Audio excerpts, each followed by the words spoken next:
My name is Walter Milton. I'm 81 years old. I live in a modest brick house on the east edge of Colorado Springs, a home my late wife and I bought when we were still young, still hopeful, still full of plans. For 47 years, this house heard the sounds of children running through the hallways, the clatter of Sunday breakfast, the whispers of late-night talks between two people who built a life from nothing but mutual respect and loyalty. Now it's mostly quiet. The silence inside these walls is not peaceful but thick, heavy like a woolen blanket in summer. I speak out loud sometimes just to hear a voice. Since my wife Miriam passed 5 years ago, suddenly, from a heart attack, time has shifted in strange ways. The days blur together. Mornings start with the creaking of my knees and the shrill whistle of the kettle. I still make breakfast the way she liked it. Over-easy eggs, black coffee, one slice of toast, buttered while hot. I do it out of habit, not appetite. Most of it ends up in the trash. The rituals remain because they remind me I'm still tethered to something real, something human. I'm not completely alone, not in the strictest sense. I have 2 children, Eric, my son, who's 49 and works in tech out of Boulder, and my daughter Karen, 52, who stayed closer to home but rarely stops by, unless there's a reason. They both have families of their own, mortgages, aging cars, vacations to save for, therapy sessions to schedule for their teenagers. I get it. Life is expensive. Still, there's a particular sting to the way the phone never rings unless it's my dentist or the pharmacy reminding me to refill my prescriptions. I leave voicemails for them sometimes, just simple ones. Hey, it's Dad. Hope everything's okay. Usually I hear back a week later, if at all. My world has become narrow. I go for walks in the neighborhood, slow, deliberate strolls with my cane tapping rhythmically on the sidewalk. The cashier at the corner store knows me by name. Her name's Julia, and she always puts my milk in double bags. The other day she asked if I had plans for Thanksgiving, and I told her, half joking, yes, I'll be dining with my microwave. She laughed in that polite way young people do when they don't know what else to say to someone who looks like they've seen too much life. People assume I must be lonely. Sometimes I am, but more often I'm just untethered. Not sad, not bitter, just disconnected from the flow of things. I spend my afternoons rereading old books, going through Miriam's letters, organizing the garage, though there's nothing left to organize. I've become a creature of routine. Tuesday is laundry, Wednesday is bills, Thursday is vacuuming. The rhythm keeps me sane. It was about 6 months ago that I first started thinking about my estate again. Not because anything felt urgent, but because I wanted to do it right. I'd had a basic will since the late 90s, but life changes. People change. Miriam and I had once talked about leaving equal parts to the kids, maybe setting aside something for the grandkids' college funds. But in the years since her passing, I started to see things differently. It's not that I don't love Eric and Karen, I do, in that deep, immutable way parents do.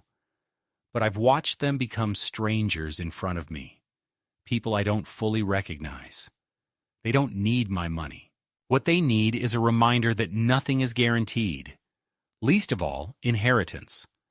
What really lit the fire under me, though, was an offhand comment Karen made during a rare lunch visit. She was fiddling with her phone while I poured coffee, and I mentioned I'd seen a lawyer the week before to ask about revising my will.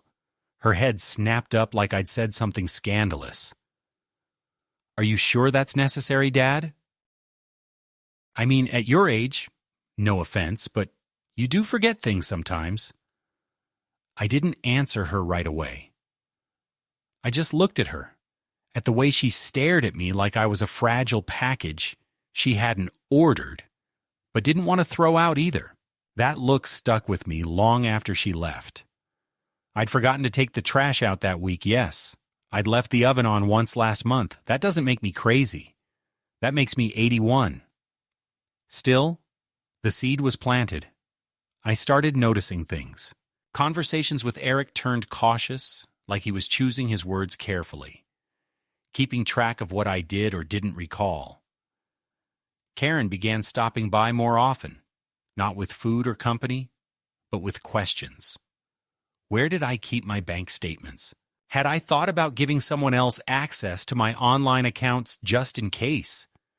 She even suggested consolidating my finances, which she offered to help with, so it doesn't get too overwhelming for you. At first, I chalked it up to concern. Maybe it was. But then came the stories. Neighbors mentioning things Karen had said at book club, snippets of gossip that didn't feel accidental, that I'd been declining, that I'd started talking to myself, that I forgot what year it was last Christmas. Lies, all of them. Clever, quiet lies. The worst came when I called the bank to ask about updating my beneficiary forms. The manager, a young man named Owen, sounded hesitant. "Mr. Milton," he said, "I just want to confirm, are you currently under any kind of guardianship or financial conservatorship?" I almost dropped the phone. "No," I told him, "absolutely not." He apologized profusely, said it was probably a system error. But I knew better. Someone had started a process. Someone wanted control. I sat in my recliner that night with a cup of lukewarm tea, staring out the window into the dusk. The mountains in the distance were capped with snow. A fox wandered across the backyard like it owned the place. I thought about Miriam and how she used to say, "Families are either your greatest support or your greatest sorrow." Back then, I thought she meant her own parents. But maybe she was warning me. That night, I opened a drawer I hadn't touched in years, pulled out the manila folder labeled Final Affairs. I lit the desk lamp. And for the first time in a long time, I started making new plans. Quietly. Carefully. Because now, I knew the truth. My children were waiting for me to fall. They were preparing for it. Maybe even hoping for it. But I wasn't going anywhere just yet. And I sure as hell wasn't going to let them write the ending of my story. I remember the day I decided to revise my estate plan with crystal clarity. Not because it was extraordinary in any grand sense, but because it was so profoundly ordinary. One of those calm days that quietly reshapes the course of a life without fanfare. It was a Wednesday, and the sky outside my kitchen window was filled with lazy gray clouds, the kind that threatened rain but never quite delivered. I'd made myself a modest breakfast, black coffee and a bowl of oatmeal with a sprinkle of cinnamon, and I was halfway through my second cup when I glanced at the stack of unopened mail by the fruit bowl. Most of it was junk. Coupons for oil changes, catalogs from companies I hadn't bought from in years, some Medicare pamphlet with smiling people on the cover, all too young to know what real aging feels like. But in the middle of the stack was a letter from the law office I had worked with decades ago, the same office that helped draft my original will when Miriam and I first bought the house. Something about seeing that familiar envelope, crisp, professional, with my name typed neatly across the front, stirred something inside me. Not alarm exactly, but a quiet recognition that I had been postponing decisions I should have made long ago. I called the office that afternoon. A new associate answered, someone named Hannah. She had the brisk, efficient tone of a person who had too many tasks and not enough time. But she was polite enough. "Mr. Milton," she said, "of course we can set up a review. Do you still reside at the Colorado Springs address?" I confirmed, and we scheduled a meeting for the following Monday. I hung up and stared at the phone for a while, unsure why my hand was trembling slightly. Maybe it was nothing. Or maybe it was the first real move I had made in years that was purely for myself. Over the next few days, I dug through old folders and safety deposit slips, updating account numbers, making a list of everything I still owned. It was more than I thought. The house, fully paid off, 3 bank accounts, an old but healthy IRA, 2 vintage bonds from the 80s that Miriam had insisted we keep for emergencies. I had no debts, no loans, no car payment. I was, by all definitions, financially free, but the more I documented, the more I realized how vulnerable I truly was. Because all of it, all those assets and records, were exposed to interpretation if I wasn't clear, and clarity was something age did not always allow us the luxury of keeping indefinitely. I couldn't rely on assumptions anymore. I couldn't assume my children would honor my intentions if I didn't spell them out in language so ironclad even a team of lawyers would find no room for manipulation. When Monday came, I dressed carefully in slacks, and the navy sweater Miriam had once said made my eyes look less tired. I took a cab to the office. My driving had become unreliable, and I didn't want to risk forgetting where I parked. The building was newer, glass and steel, cold in a way that suggested ambition more than hospitality. Hannah met me in the lobby. She couldn't have been older than 30, her heels too high for comfort, and her smile too rehearsed. But she offered me coffee and led me to a private conference room with tall windows and a view of the highway. We spent nearly 2 hours going through everything. I told her I wanted to revise the will, to establish a living trust, to ensure that if anything happened to me, I wouldn't be funneled into some nursing home by a committee of relatives claiming to act in my best interest. She nodded professionally and took notes, but I could sense her discomfort growing with every clause I requested, especially the one about appointing a non-family trustee. It's unusual, she said, but not unheard of. I said nothing. Unusual or not, it was necessary. By the time I returned home, I felt lighter, like I had finally locked the door to a room where danger had been waiting, breathing quietly in the dark. But that sense of relief didn't last. It was only a few days later that the whispers started, not from strangers, but from the very people who should have been by my side.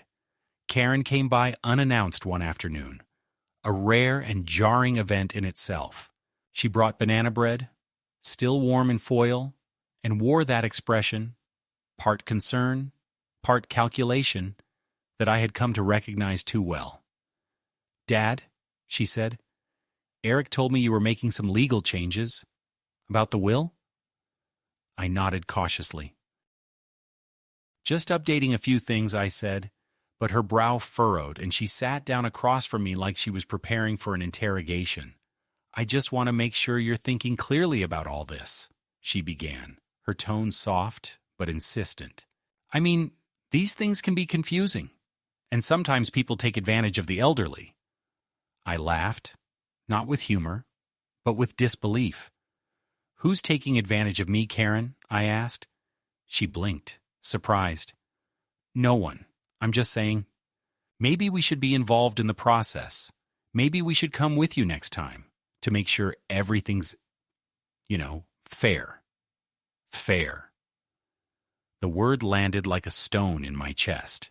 I looked at her face and suddenly saw not my daughter, but a woman rehearsing a legal position. Her eyes didn't blink in sympathy. They were scanning, assessing. I excused myself to the kitchen and stood by the sink for a full minute, just breathing. The next day I got a call from my neighbor, Jeff, a retired postal worker who sometimes mowed his lawn at the same time I did. He was casual at first, making small talk about the weather, but then his voice dropped. "Hey, Walter, listen, I don't mean to intrude, but I heard something strange at the grocery store. Your son was talking to the pharmacist. Said you'd been acting erratic." "Something about forgetting where you were a few times?" I felt my jaw tighten. I had never done any such thing. "Thanks for letting me know," I said, trying to keep my voice even. He hesitated. If you ever need someone to vouch for you for your clarity, I'd be happy to. We all forget things, but I've never once thought you were confused. It escalated quickly after that. A letter arrived from an attorney, my son's attorney, formally suggesting a conservatorship be established in light of Mr. Milton's declining mental faculties. I sat in my recliner with the envelope trembling in my hands. Declining? I had passed my last medical exam with flying colors. My blood pressure was better than most people 20 years younger. I did my taxes manually, and yet here it was in black and white, a legal attempt to take over my autonomy. The betrayal was stunning in its efficiency. It wasn't a physical attack, but it felt violent all the same. My children were positioning me as a burden, a risk, a liability they needed to manage. Not because I had given them reason to believe I was failing, but because I had dared to regain control. And that was when I understood. They weren't concerned about my health. They were concerned about my choices. The more I made decisions on my own, the more dangerous I became to whatever plans they had for my estate. My independence was not an asset in their eyes. It was an obstacle. I went to the mirror in the bathroom and looked at myself for a long time. The man staring back was old, yes, but he was not confused. He was not lost. He was not finished. I straightened my shoulders, walked back to my desk, and picked up the phone. It was time to call a different kind of lawyer. The war had begun. The first time I realized just how far Eric and Karen were willing to go was a cold Friday morning in late February, the kind of day where the sky hovers low and gray, as if pressing down on your thoughts. I had gone to the front yard to refill the bird feeder, something I did religiously every week since Miriam passed. She had adored birds, especially finches and robins, and I found a strange comfort in watching them flutter in and out of the tree by the porch as if she were still speaking to me through their wings. I was wearing my old overcoat, the one with the ripped lining I kept meaning to fix, and my hands were numb with cold as I struggled with the latch on the seed container. As I turned to go back inside, I saw Karen's car pull up. She didn't call beforehand as she usually did. She stepped out with a folder tucked under one arm and a bright, artificial smile that reminded me of a nurse trying to coax an agitated patient back into bed. She hugged me, too tightly, and followed me inside without waiting to be invited. I offered her coffee, which she declined, opting instead to sit stiffly at the dining table like she was about to deliver a formal speech. "Dad," she began, "Eric and I have been talking. We're worried about you. You've been isolated. You don't answer calls right away. Last week you called me twice in the same day and asked the same question." I blinked. "What question?" She hesitated, clearly not expecting to be challenged. "You asked if I'd picked up your prescription, but you never asked me to pick anything up." I stared at her, trying to remember. Maybe I had called. Maybe I'd been thinking of someone else, like Julia from the pharmacy, and dialed Karen by accident. But even if that were true, a single mistaken call did not warrant the level of scrutiny she was applying. "That doesn't mean anything," I said. "People forget things. I'm not losing my mind." She nodded a little too quickly. "Of course not. No one's saying that." "But we thought," and here she reached into her folder and pulled out a stack of papers. "It might be a good idea to have some legal protections in place, just in case." I didn't take the folder right away. I looked at her instead. Really looked. Her makeup was a little heavier than usual. Her nails were bitten down, which meant she was nervous. She pushed the papers toward me, and I picked them up slowly, thumbing through them without absorbing the words. Somewhere on the third page, I saw the phrase "durable power of attorney." And my stomach dropped. "You want me to sign this?" I asked. "Yes," she said quickly. "It's standard. Just a precaution. This way, if anything ever happens, if you get sick or can't make decisions, we can handle things for you. Pay your bills. Talk to the doctors. Make sure you're taken care of." Her voice was smooth, practiced, but her eyes gave her away. They weren't warm. They were calculating, measuring my reaction. I put the papers down and stood up. Karen, if I ever need someone to make decisions for me, I'll let you know. But that day isn't today. She smiled, but it was a tight, pained smile, the kind that covers up fury.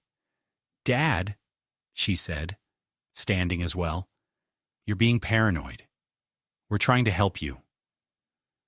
I didn't raise my voice. I didn't need to.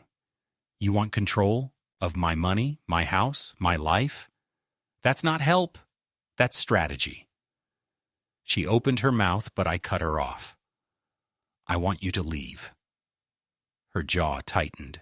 She gathered her papers and marched to the door, but just before stepping out, she turned and said, "You'll regret this. We're only trying to protect you." I closed the door behind her and locked it. Not out of fear, but out of a dawning clarity that everything had changed. The following week, I started noticing a shift in how the world around me treated me. My neighbor, Mrs. Hammond, who used to chat with me every Tuesday about her rose garden, suddenly spoke with a strange hesitance, as if worried I might forget where I was in the middle of a sentence. The clerk at the bank, one I'd known for years, asked me to confirm my identity twice before allowing a routine withdrawal. My primary physician, Dr. Lee, called to say he'd received a concerned inquiry from a family member and wanted me to come in for a cognitive screening. I declined politely but firmly. The whispers were spreading, and I hadn't even left the house. Then Eric came. Unannounced, like Karen, but worse in a way because he brought his oldest son, my grandson Logan, who I hadn't seen in over a year. Logan sat in the living room pretending to scroll through his phone while Eric paced, speaking in low, rehearsed tones. "Dad, we all want what's best for you," he said. "We've been looking into some options. Assisted living, for example. Places that aren't sterile like nursing homes. They have social activities, nice rooms, even a shuttle service. You'd still be independent, just safer." I laughed then, not because it was funny, but because it was so audacious. Safer from what? My couch? My toaster? Eric didn't laugh. From forgetting the stoves on, from falling down the stairs, from someone breaking in when you forget to lock the door. I leaned forward, my voice suddenly sharper than even I intended. "Did Karen tell you I forgot to lock the door? Because I didn't. You know what I do forget? I forget what it's like to have children who call because they care, and not because they're circling like vultures." That was the first time I saw something ugly flash across Eric's face. It wasn't rage. It was fear. The fear of a man who realizes the object of his manipulation might just be sharper than he thought. He didn't say anything else, just stood up, grabbed Logan by the shoulder, and left. That evening, I started locking my door even during the day. I no longer felt safe, not because of criminals or health scares, but because I realized my own family had stopped seeing me as a man and started seeing me as an estate. It was 2 days later that the second envelope arrived. This one from a new attorney, one I'd never heard of. Inside was a formal request for a psychological evaluation, citing concerns from multiple family members regarding Mr. Milton's cognitive decline. It was worded politely, but the intent was clear. They were building a case, a slow, creeping strategy of doubt, hoping to amass enough little concerns that someone in a robe would eventually decide I was no longer competent to handle my own affairs. I sat with that letter on my lap for hours, watching the light shift across the room as the afternoon faded into dusk. The birds outside had gone quiet. Somewhere in the back of my mind, I could hear Miriam's voice. "If they want a war, make sure they regret it." She'd never raised her voice, but when she said things like that, you listened. That night, I didn't sleep. I stayed up researching elder law. I called Hannah in the morning and asked her to expedite the formation of the trust. I contacted a private medical firm and scheduled an independent neurological evaluation. I reached out to a retired colleague from my school district days, Tom Watkins, a lawyer who now did estate defense cases part-time. I told him everything. He was quiet for a while, then said, "They're making a move. You better be ready to make one too." And I was, because this wasn't just about money anymore. It was about dignity. And I wasn't going to let them take mine without a fight. I don't know if there's a specific moment when a man realizes his children no longer see him as a person, but as a liability.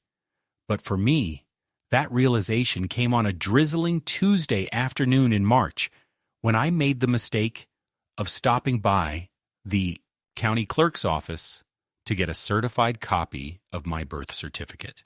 I needed it for the trust paperwork Hannah's team was finalizing, and I didn't think twice about doing it in person. It was a small errand, something I'd done countless times over the years. But this time the clerk, an older man I vaguely recognized from city council meetings long ago, took an unusually long time verifying my ID.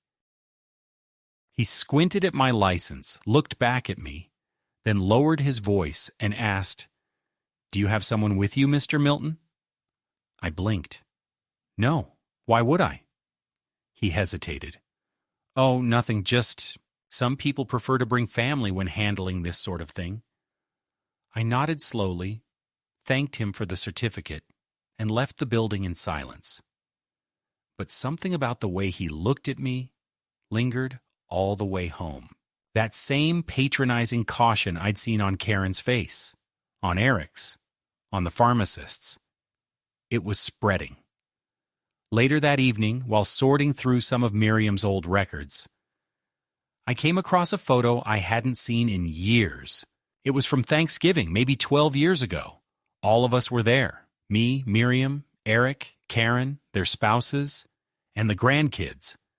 We were sitting around the table, laughing. I was holding a carving knife, pretending to deliver a speech, and everyone was smiling, even Karen, who rarely smiled for pictures. I stared at that image for what felt like hours, trying to understand how we had gone from that moment to this abyss between us. What had changed? Had it always been there, hidden under politeness and habit, or had I simply outlived my usefulness to them? The next day I received a letter by certified mail. Inside was a formal petition, filed in court, requesting emergency conservatorship over my finances and healthcare decisions. The plaintiffs were Eric and Karen. The allegations were vague but loaded. Signs of cognitive deterioration, incidents of confusion, potential financial mismanagement, refusal to accept help from family. Attached were 2 affidavits, one from a neighbor I barely spoke to anymore, claiming I had asked her the same question twice in the same week, and one from Eric's friend, some internist from Denver, claiming he had concerns based on secondhand reports. There were no actual medical records, no diagnoses, just suggestion, repetition, and implication. I felt the room spin around me. This wasn't just talk anymore. This was action. My own children were taking me to court to declare me legally unfit. And for what? For checking my own mail? For asking questions? For choosing a different trustee than the one they had clearly expected to be named? My hands trembled as I folded the documents and placed them in a drawer. I could feel the tremor in my chest. Not fear exactly, but a kind of grief I hadn't felt since Miriam died. The betrayal was so intimate, so cruel in its calculation, that it drained something vital from me in that moment. But it didn't destroy me. Instead, it clarified everything. I called Tom Watkins the next morning and asked him to come over. He brought coffee like he always did, and sat with me in the den while I laid everything out. "They're not just trying to control the money," I said. "They're trying to erase me from my own life." He didn't argue. He just listened, nodded, then pulled a thick legal pad from his briefcase and began making notes. "We'll need affidavits," he said. "Character witnesses, medical clearance, documentation of your financial independence." I nodded. I had already scheduled the cognitive evaluation, and I asked Julia from the pharmacy, Jeff from next door, and even Pastor Harold from the Methodist Church to write letters confirming my lucidity and independence. Each agreed without hesitation. I may not have been surrounded by family, but I wasn't alone. A week later, the medical report came back. Clear. No signs of dementia, no cognitive impairment, no psychiatric instability. I made 6 copies, notarized each one, and gave them to Tom. We filed a formal opposition to the conservatorship petition and included a motion to dismiss the entire request as baseless and malicious. Still, the court date was set. April 14th, the day everything would be laid bare. In the days leading up to the hearing, I stopped answering the phone when it rang. Karen left voice messages asking if I wanted to talk about this calmly, before things got legal. Eric sent an email filled with feigned sadness, saying he wished it hadn't come to this, but Dad, you've left us no choice. I didn't respond. What was there to say? They had crossed a line. This was no longer a family issue. It was a matter of survival. The night before the hearing, I couldn't sleep. I sat in the kitchen under the soft hum of the refrigerator, reading through my own medical file, tracing the careful handwriting of Dr. Abrams, the neurologist who had conducted my evaluation. Fully lucid, high verbal intelligence, no observable memory deficits. I underlined those words with a pen and left the report on the kitchen table like a battle standard. Let them try to ignore that. When morning came, I dressed with quiet precision. Gray slacks, polished shoes, a blue dress shirt Miriam once said brought out the dignity in my posture. Tom picked me up just before 9. As we drove to the courthouse, he glanced at me and said, "You ready?" I nodded, but in truth, I wasn't sure. I didn't know if anyone was ever ready to face their own children in court. But I knew I had no choice. I wasn't going to let them bury me while I was still breathing, and I wasn't going to let them win. The courtroom was smaller than I had expected, a long rectangular space with cheap blue carpet and fluorescent lights that made everyone look older and more tired than they were.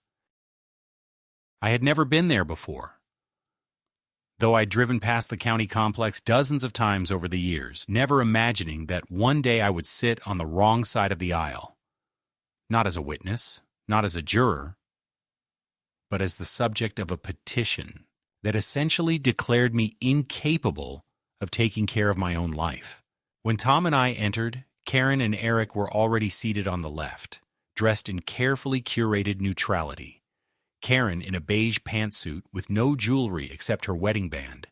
Eric in a navy blazer he probably hadn't worn since his last performance review. Neither of them looked at me, though I saw Karen glance my way once with a flicker of something between guilt and resolve, a glance that was gone the second I met her eyes.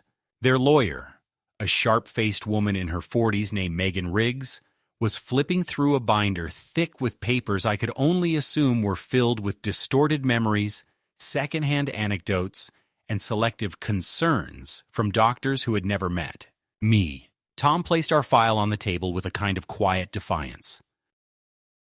He didn't speak much. He rarely did when it wasn't required.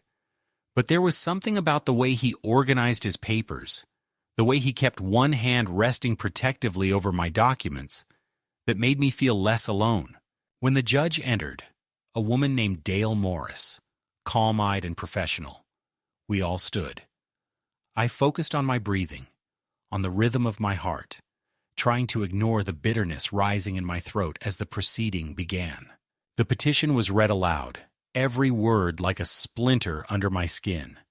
Subject has exhibited signs of memory loss, confusion, paranoia. Petitioners cite repeated incidents where the respondent allegedly misplaced bills, forgot appointments, and express suspicion toward family members' intentions.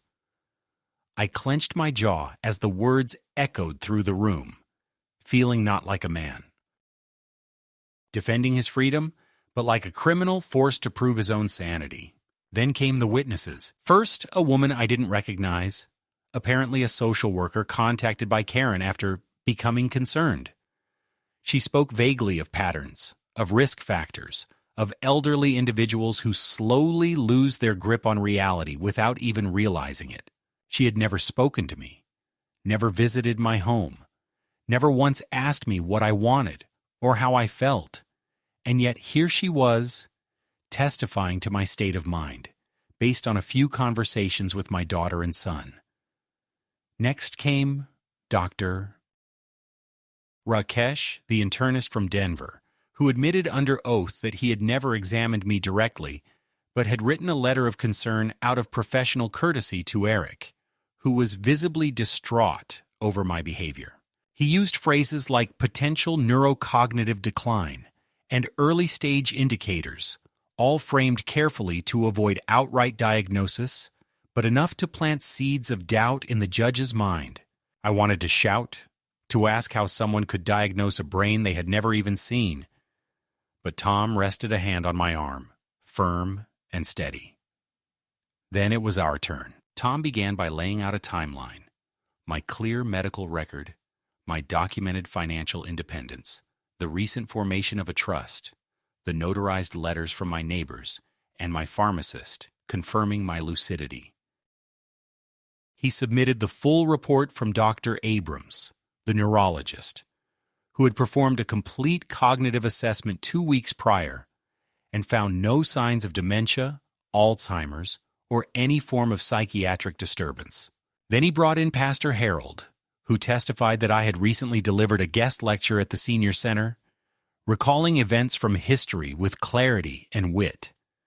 Finally, Tom asked permission to play a short video. It was taken on my laptop 2 nights before the hearing, a simple recording of me reading a passage from Steinbeck's The Grapes of Wrath, then speaking, clearly and unscripted, about what the novel had meant to Miriam and me when we read it during our courtship.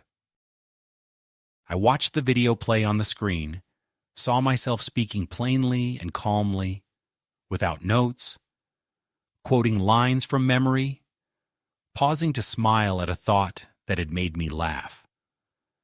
When the video ended, the courtroom was silent. Judge Morris looked at me directly. "Mr. Milton, would you like to make a statement?" I stood. My knees ached and my spine creaked, but my voice did not shake. "Your Honor," I said, "I may be 81 years old, but I am not lost. I may forget where I put my glasses or whether I took my vitamins this morning, but I do not forget who I am. I know my name. I know my history. I know the difference between someone helping me and someone trying to take what is mine. I spent my life serving others, as a teacher, as a principal, as a husband, and as a father. And now my children want to take away the last thing I have left, my dignity. Not because I'm incapable, but because I dared to make decisions without their permission. If that's what being old means in this country now, then we are in more trouble than I thought. I sat down. The judge thanked everyone and said she would issue a ruling within 7 days. As we exited the courtroom, Karen brushed past me without a word. Eric paused for a moment, opened his mouth, then closed it again and followed her. I stood in the parking lot staring at their retreating backs, wondering if there was anything left to salvage. But the next morning answered that question definitively. I received an alert from the bank. There had been an attempt to transfer $25,000 from one of my accounts to a new account in Eric's name. The request had been flagged and declined due to inconsistencies in authorization. I called the bank immediately, and they confirmed that someone had logged in using my online credentials I had only ever written down in a notebook stored in my desk at home. Someone had been in my house. I checked the back door.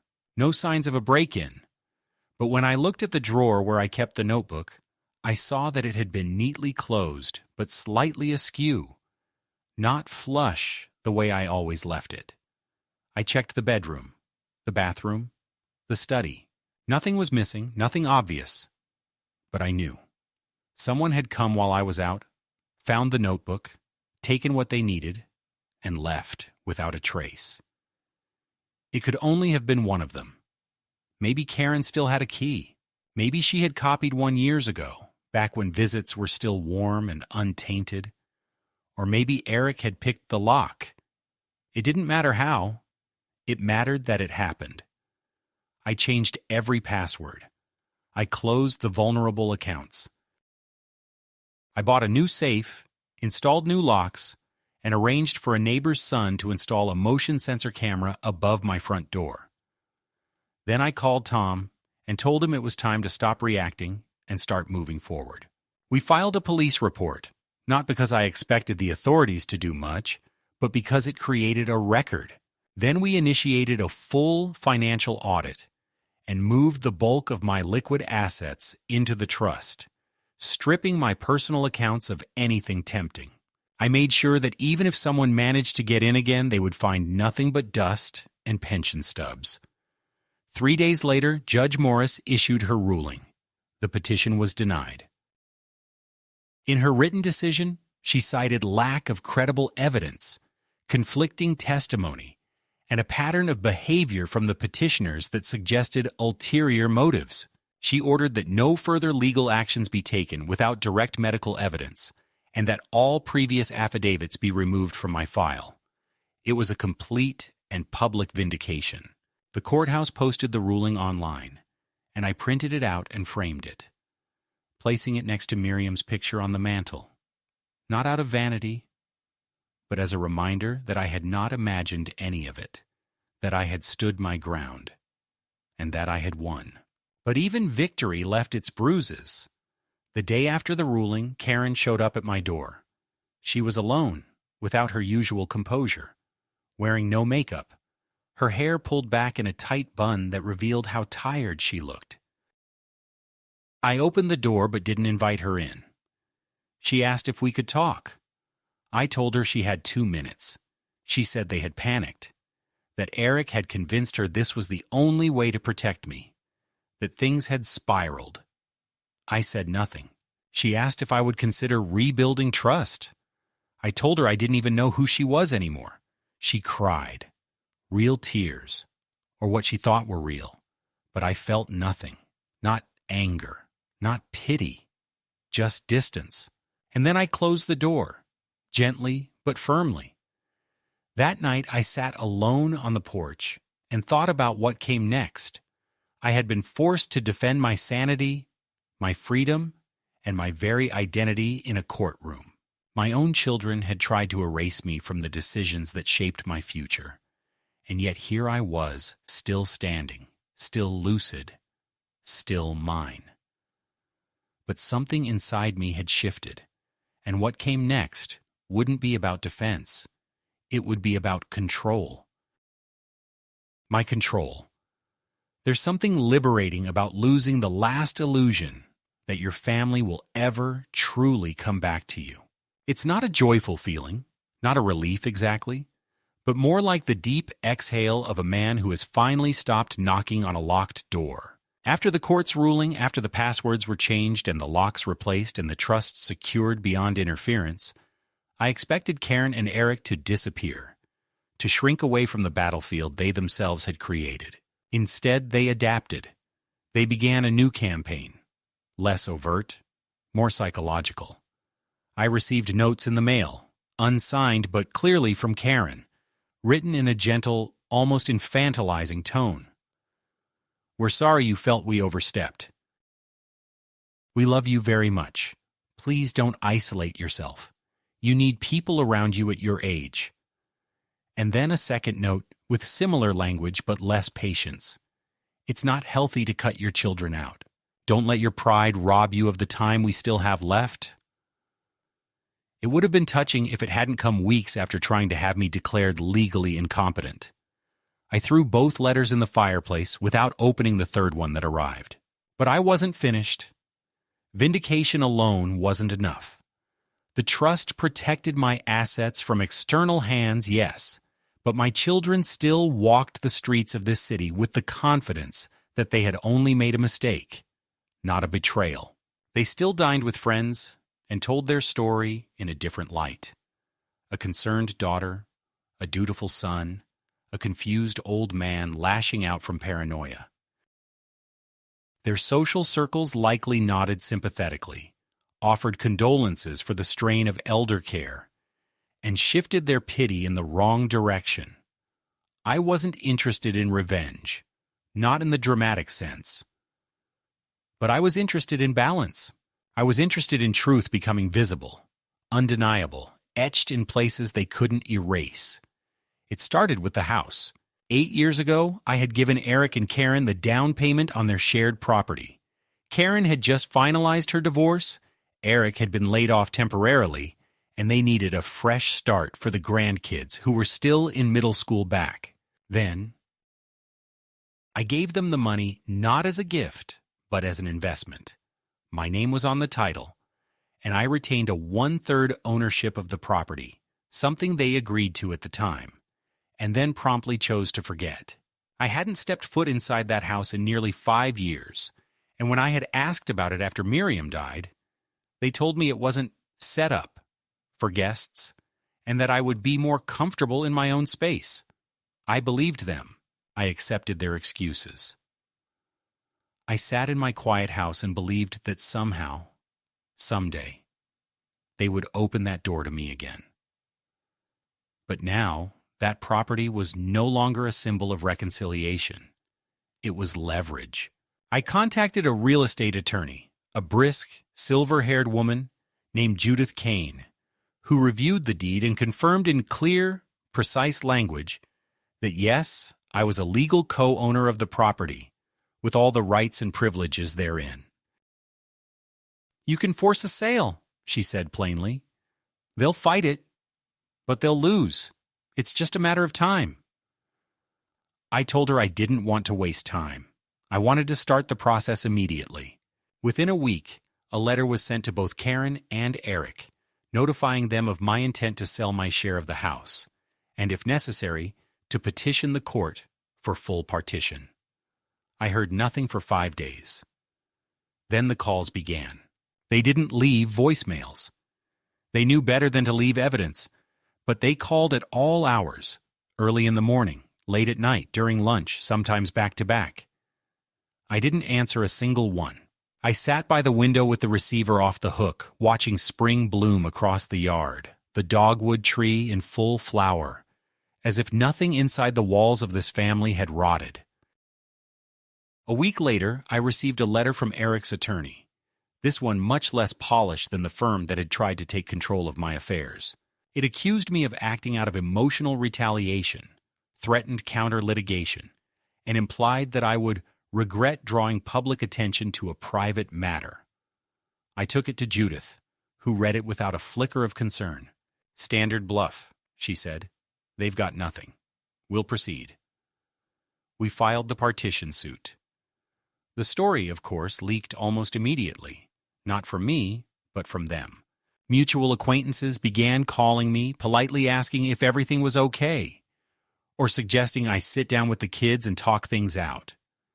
But the best moment came 2 weeks into the process, when a reporter from a small local newsletter reached out to request a quote. Apparently someone in Karen's circle had framed the story as an aging parent suing his children over property in a moment of mental instability.